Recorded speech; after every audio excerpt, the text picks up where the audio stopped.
Kaizoko ni ore wa YouTube. What's going on, man? One Piece, chapter 1125. What constitutes death? Actually, the official translation is what death means. Me personally, I prefer the title What Constitutes Death because as we read through the chapter, I just get the feeling that Oda's really trying to say not what is the meaning of death. I think Oda's really trying to say what constitutes death. What do we count as someone actually being dead? I didn't major in Japanese, but just getting the sense of the chapter, there's a lot of different ways you could interpret death as you read through this chapter, mainly three different examples of major characters dying or maybe not really dying. I don't know what these air quotes are doing, but what death means. That's the official title. But I like what constitutes death a little bit better. We start off with Yamato's travels, and of course, she's still on her pilgrimage, and she runs into what's the dude's name?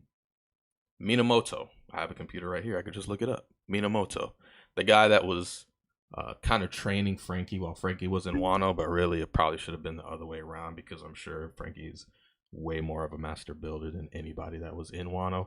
Could be wrong, but just my interpretation. So yeah, Yamato's doing her thing. She's helping to rebuild Odin's castle. Cool. Now we get into this chapter. This chapter is a doozy, man. Like, we get some interesting revelations, some clarifications, and a little bit of terror. Just a little bit of terror. But we'll get into it. So we start off the chapter with Rob Lucci returning from his battle. He's kind of beaten. He's got, the bandages all over him from that repetitive butt whooping that he got from our new emperor, Gear 5 Luffy. Interestingly enough, when asked about Stussy, he says in this translation, the official translation, the Viz, he says, I killed her. Now, in the unofficial translation, it was translated as she was killed in action, which is different and kind of gives a different appearance as to Lucci's character.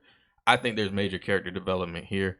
Rob Lucci obviously did not kill Stussy, in my opinion. You can see by Kaku's face in the background of the panel that he's looking down. He's like hiding his face. He's kind of like, ooh, let's not talk about it. He doesn't want to admit that he let her go. As a friend, they've got a soft spot. CP9, they've got a soft side. Rob Lucci's character is changing right before our eyes. Rather than being a diehard loyal to the world government, he's choosing his friends. Interesting. Maybe the sun god Nika left a little bit of sunshine on your boy. This next page is really tragic because on this next page we have Saint Saturn kind of, recollecting over his accolades on Egghead, right? He thinks he did a good job. He's naming off, yeah, man, we got York, we got Punk Records, we got the power plant, we good. Like, we're good. We took one L. That's okay, but that's okay because we're good. I think he specifically says, for the present moment, this is acceptable. Oh, okay. Cool, Mr. Saturn. He calling the shots. This is acceptable. I didn't know that you had that kind of authority to make that kind of call. Okay, cool. We'll see how that turns out for you. Now, of course, the 9 admirals, they're like apologetic. They're saying they're sorry for, letting Luffy and company escape. So they offer to go to ELBAF. They're like, let's go. Give us another chance. Let us get that get back. Round 2. St. Saturn says, nah, don't worry about it. Don't even sweat that. He starts to reminisce about the Iron Giant. And he's probably thinking to himself how it's low-key, actually high-key, his fault that this even happened in the first place because he apparently was ordered to get rid of the Iron Giant completely. It wasn't even supposed to be there. It was supposed to be scrapped. So it shouldn't have been on Egghead in the first place. But because of this order that he gave to the scientists at the time to be researched and studied, because in his mind, it would be a military might for Emu's side, for the government side. Once again, that did not turn out. going back as well, the reason that I like this chapter being called What Constitutes Death is because in the very first page, we get our first death, which is Stussy. I don't know how to pronounce her name. Rob Lucci says that she was killed by him, but we know that she probably wasn't. So just a quick backtrack. That is our first instance of what constitutes death. Now back to what we were talking about before. One of the admirals, Admiral Doberman, he asks a very good question. A question that anybody with critical thinking abilities would ask, right? He asked Saturn, hey yo, if we considered it a failure that the message was played by Vegapunk, does that somehow indicate that Vegapunk was spitting facts? Saturn very quickly said, free thinking? Not on my watch. Doberman took one straight to the dome. Unfortunate. R.I.P. my boy. No, I'm just kidding. He's probably not dead, but that's a crazy reaction. And one thing I wanted to point out here is that we're starting to see admirals kind of think about their role and what's really going on behind the scenes. Who really are the powers that be? Later on in this chapter, we'll get a little more emphasis on that, because these higher ups within the military, the admirals, the vice admirals, like some of them are just diehards, right? Some of them are kind of like Rob Lucci, but as we've seen, Rob Lucci isn't unconditionally loyal to the military. That's really just a theory because we don't know if he actually killed Stussy or not. But I mean, let's be honest, like he probably didn't, right? He was looking out for his boy Kaku. But even someone as loyal as Rob Lucci, right? He's kind of making his own decision. He's calling his own shots where he sees fit. We've seen it with Fujitora. We've obviously seen it with Kizaru. And of course, the most polarized admiral of the whole story, Aokiji. So we're starting to see like a split. And we've kind of already been seeing it, but I feel like now it's like it's really coming to a head, right? Fujitora obviously is not a fan of the Celestial Dragons, right? Borsalino was now just forced to kill his best friend. We already had one admiral leave the whole regime because of the way it was being managed. I sense infighting in the future. I sense that communications within the military are going to start to fall apart. That's what we're seeing. Now we get to an interesting part. We cut to York, and Punk Records is being stolen, apparently, by Edison, who survived. Our second instance of what constitutes death, really. Edison is alive.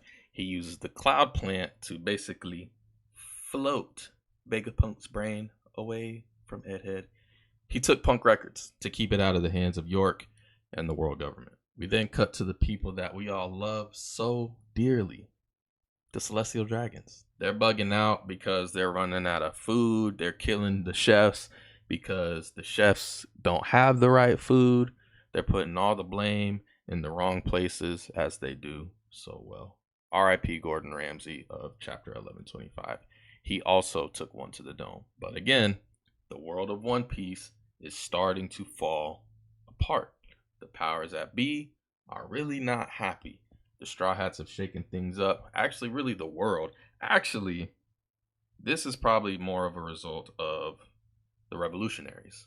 We'll get to them later. Then in walks ya boy. The definition of a silver fox. Ooh, he's too cool. He's too cool.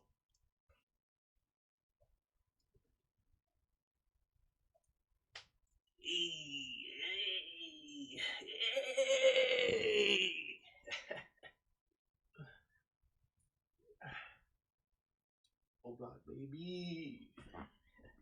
Ahaha. Ahaha.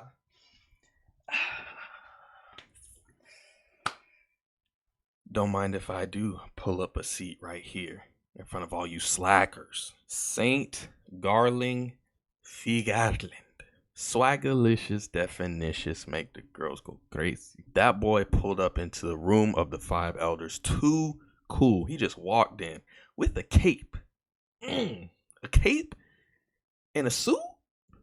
I know that suit was custom fitted. It had to be custom fitted. Your boy St. Garland Garland has swag, okay?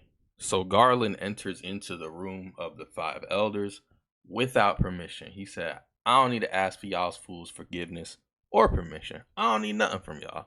So of course the other five elders, the other planets, they're like, yo, you can't even knock? Your boy can't even knock? Garland says no.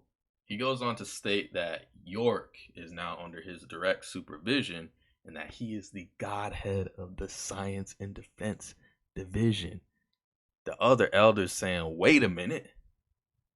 I didn't know there was a meeting. Nobody told me we were having a change of decorum. Why was I left out on this email? So apparently something is going on behind the scenes.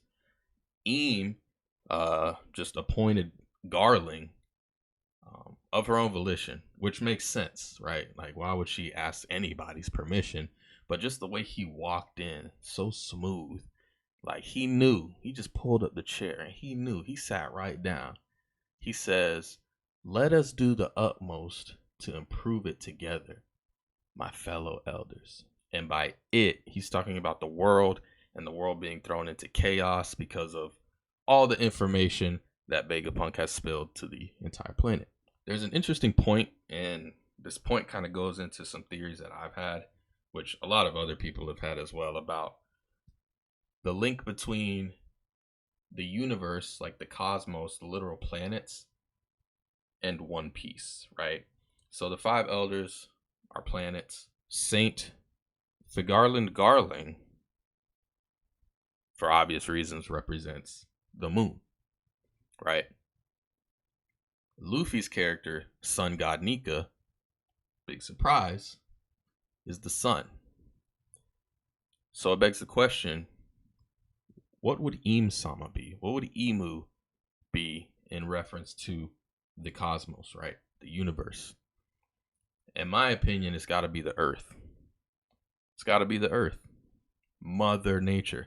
Which is also why I think that Imu is a woman. I know that some reviewers and some One Piece theorists refer to Imu as a guy. And I actually haven't watched this week's episode to hear the voice of Imu. So, I mean, I don't know if the voice leans towards female or male or not. But my opinion, I guess my theory is that Imu is a woman. And I think she represents the earth and like Mother Nature.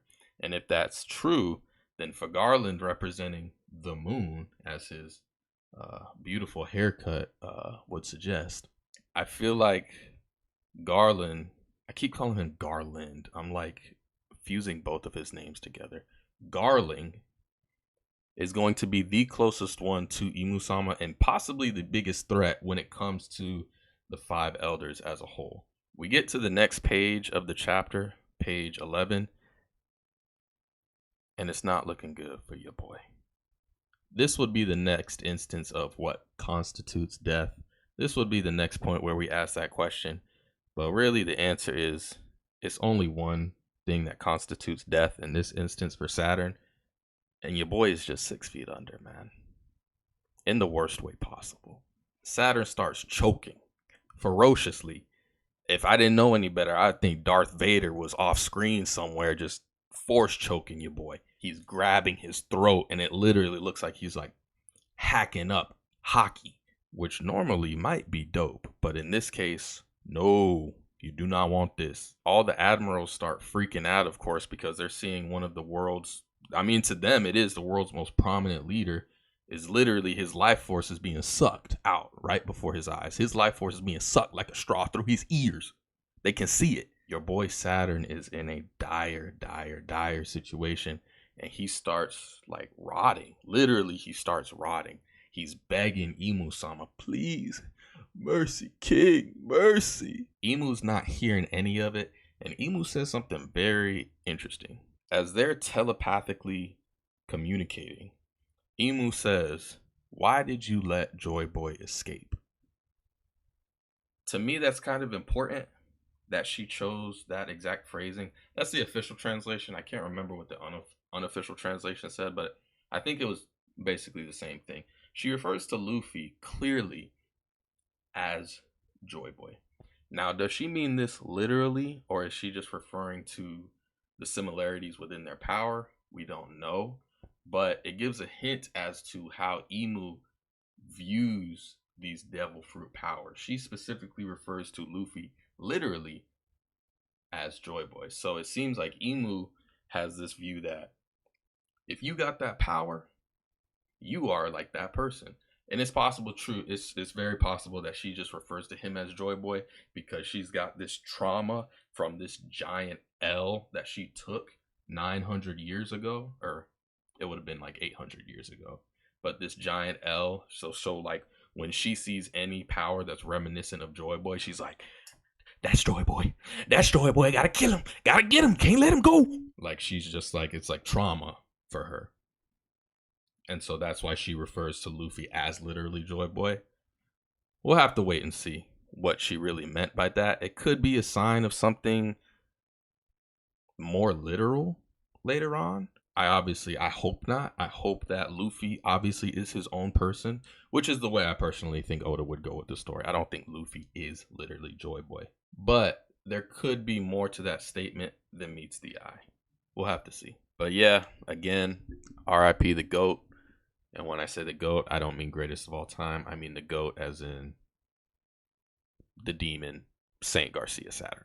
In religion, demons are often depicted with goat horns. For those of you that didn't get it. Your boy gets his life force sucked out of his soul. You see a panel with like an explosion, and it looks like there's like this like dark, like distorted hockey that like shoots off of the ship, off of the galleon, and like into the sky. It's crazy. And then we see Saint Garcia Saturn literally like de-age, in my opinion. And this is going to take us to our next point, but in my opinion, it was like all those years that he should have been dead caught up to him in an instant. And then we just see a panel of just like shadow and bones. Tragic. It's tough. R.I.P. This brings me to the point of whose power this really belongs to, right? If something can be taken from you, did it ever really belong to you? This gives us more insight into how the five elders got this power to begin with. To me, it would seem that it was never theirs. This is a borrowed power. Thus the thumbnail of Muzan Kibutsuji from Demon Slayer, right? Muzan Kibutsuji seems to be the same character type as Emu. Calls in loyal followers. Hey, come be my loyal follower. And, you know, it's not going to cost you much. I just need you to do one teensy little thing. And then once they reach an agreed upon price, I give you power, you give me your life, your soul, we're good.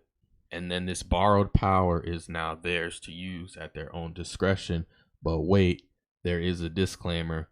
Emu can take it back if you so much as hurt a fly that she did not order. This power must come with obedience. They're using individuals to help them accomplish their own wills, and in return, they grant power. The same character as Muzan Kibutsuji from Demon Slayer. They're the same, granting power, boosting their ranks. In return, you swear your fealty to moi, to Im-sama. That's kind of important because we'll see if Garling ends up getting a drop of Imu-sama's blood, so to speak. Boy is already swagalicious, definitious. Imagine that he gets this crazy, weird power that Emu's handing out. Who knows how powerful your boy will be. But yeah, thus bringing us to the end of Saint Garcia Saturn. At the beginning of this arc, it was stated that something that would shake the world would happen by the end of the Straw Hats' time on Egghead Island. Obviously, that big shocking reveal was the announcement from Vegapunk about the world flooding and about the D-Clan and all of that stuff that we heard in this great war that happened 900 years ago. But this is also huge.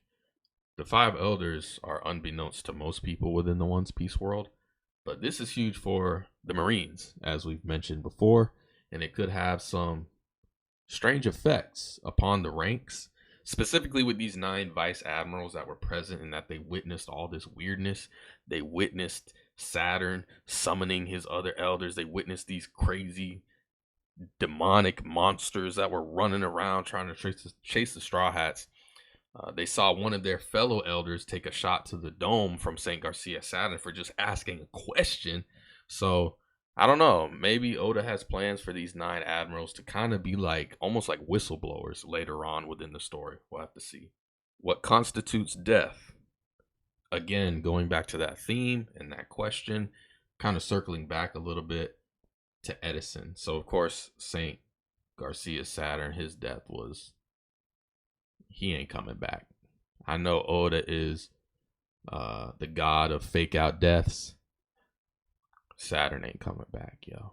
I don't think we've ever seen a death in One Piece where an individual went from living to bones.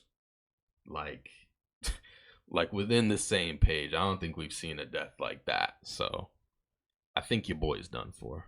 But now we move back to Edison and a more or less a figurative death, because we find out that the satellites are still alive and they've all kind of converged into one weird Dr. Seuss character.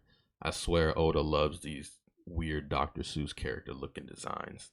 But yeah, all of them are still alive. I guess like within Punk Records, like their mentality has been uploaded, and Punk Records is now being taken up into the clouds. Haha, get it? It is mentioned that York still has access to the Punk Records. I'm assuming like mental access maybe, but she doesn't actually have physical access because they're taking the actual physical brain of Vegapunk away. So yeah, it's a W for them. And also it was another overstatement from Saturn earlier when he said, we got York, we got Punk Records. He said they got something else. I can't remember the third thing. But that's just another L on Saturn's part, is that they in fact did not get Punk Records. I saw a comment online. Somebody was down bad. They said that they need to salvage those extra York parts. I'm in agreement. Also, interesting throwback to Witheria, where Nami trained for the 2 years. We get to see the wizard man that Nami trained with during her 2-year sabbatical from the Straw Hats during their hiatus. But apparently, they're in connection with Vegapunk and how they're creating these clouds that take up Punk Records into the sky. And then the final 2 pages, the 2 pages that kind of wrap up a lot of the things that we've learned. The Revolutionary Army is kind of recapping everything with Koala and Sabo. Even Cove makes an interesting point. He talks about Tequila Wolf, Vodka Wolf, Rum Wolf, and Bourbon Wolf. I don't know if the Celestial Dragons are just all chronic alcoholics, but apparently they've been making these mega structures to save the world. Well, not the world, obviously not the world, but to save themselves in case the world floods. We're going to circle back to that in a second. But Koala sums up Vegapunk's big reveal in a few words. She says, there was a massive war during the Void Century, and the use of ancient weapons during that war caused the world to sink 200 meters into the sea. Whoever manages to find the One Piece and become the king of the pirates will have that power at their command once more. So these megastructures that the Celestial Dragons are building, I don't ever recall hearing about this until this part of the story. These megastructures that they've been working on. Comment below if you can reference the chapter number where these have been mentioned before, but to my knowledge, this is the first time. Somebody go help those slaves. But this helps us kind of piece things together as to what happened during that 100-year war. The war that took place 900 years ago, but ended 800 years ago. The 20v1. It was Joy Boy versus the other, well, technically I think it was 19 kingdoms. Who had what powers during that 100-year war? It would seem to me that if Emu is so afraid of the world flooding again, that means that she obviously doesn't have control of that power. We know that because that's why they needed Vegapunk to create the Mother Flame. And York stole a piece of it from Vegapunk, from the Stella, gave it to the world government. Emu used that piece of the mother flame to power Uranus and then destroy Lulusia. Okay, what that tells us is that Emu is trying to get control of these weapons. We also know this because it's clear that the world government and Emu do not know where the other ancient weapons are. So this all points to the idea that not only were the ancient weapons responsible for flooding the war, or for flooding the world, excuse me, but they were probably in control by Joy Boy during that 100-year war. It seems like Joy Boy held all the pieces to the ancient weapons and the ability to use them. That technology, that ancient technology, the Mother Flame, that Vegapunk was so heavily studying, it was from his kingdom. It might even be possible that it was based off of his own power of having the Zoan type devil fruit, the sun god, Nika. I bring all this up because to me it begs the question as to who was Joy Boy? Was he a good guy? Because if you flooded the world and you assumingly killed a whole bunch of innocent people in the process, that's bad. And as we know, Joy Boy was the first pirate, but we don't really know what that means. Of course, you have one embodiment of what it means to be a pirate, right? To search for freedom, to live for adventure, to travel with your friends and enjoy life to its fullest, right? But then you have the other more traditional definition of what a pirate is, which is to pillage and steal and abuse and live for yourself. So who was Joy Boy? I like to believe that he was a good guy, but that opinion is only because of the panels a few chapters ago when we got the flashback of him talking to the Iron Giant. Those chapters nearly brought tears to a grown man's eyes. When that Iron Giant says, "I hope I'm not too lonely."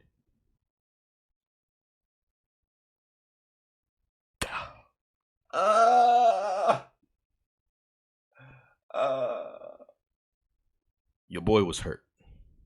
I was hurt when I read that panel. Hopefully I won't be too lonely. Dang. Of course, I'd like to believe that Joy Boy was a good guy, or at least a decent guy. But of course, we know that the lines of good and bad within the world of One Piece are often blurred. Very few concepts are black and white. And it's clear that Joy Boy flooded the world, or at least that's the way it seems.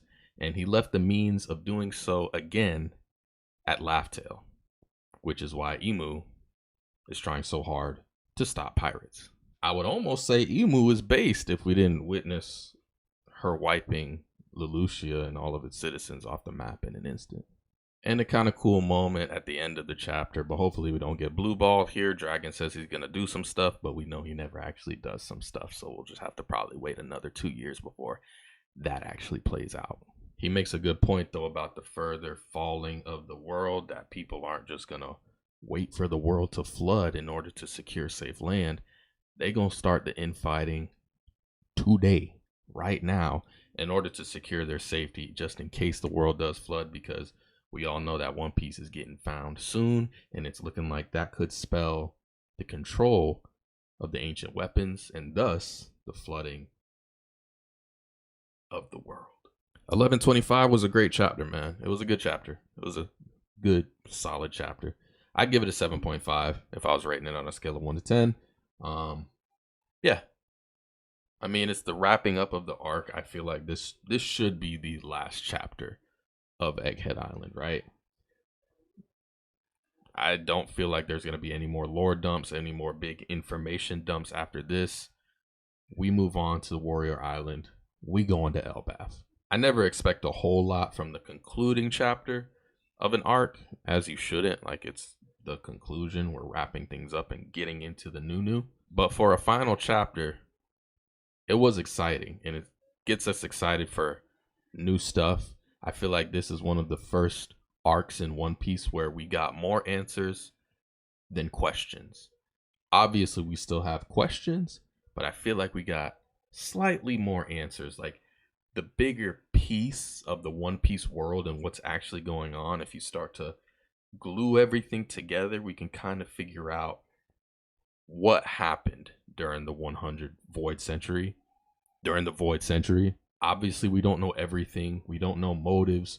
We don't know all of the major players, but we're starting to build a skeleton. Saint Garcia Saturn, I apologize. That wasn't in reference to you. It's probably too soon. You just died a few days ago. I'm sorry. I apologize. But we're starting to build an outline of what happened during the Void Century, and I'm all for it. And of course, within the next chapter of ELBAF, we'll likely be getting even more information during that arc. So I'm looking forward to it. You guys let me know your thoughts and comments down in the section below. Where do you guys rank Egghead Island in terms of like all the arcs in One Piece? Actually, let's just say all the arcs of the New World. Where do you put Egghead Island? To me, it's the best arc of the New World. Kind of easily, personally. That's also because of the animation. The animation for this arc has just been out of this world. I'm sure that pattern will continue right on into ELBAF. This arc has been revolutionary for One Piece, and I love it. I'm here for it. Kaizoku Oni, Ore wa YouTube. Thank you guys for tuning in. I'll be around for another review whenever the next chapter comes out. Later.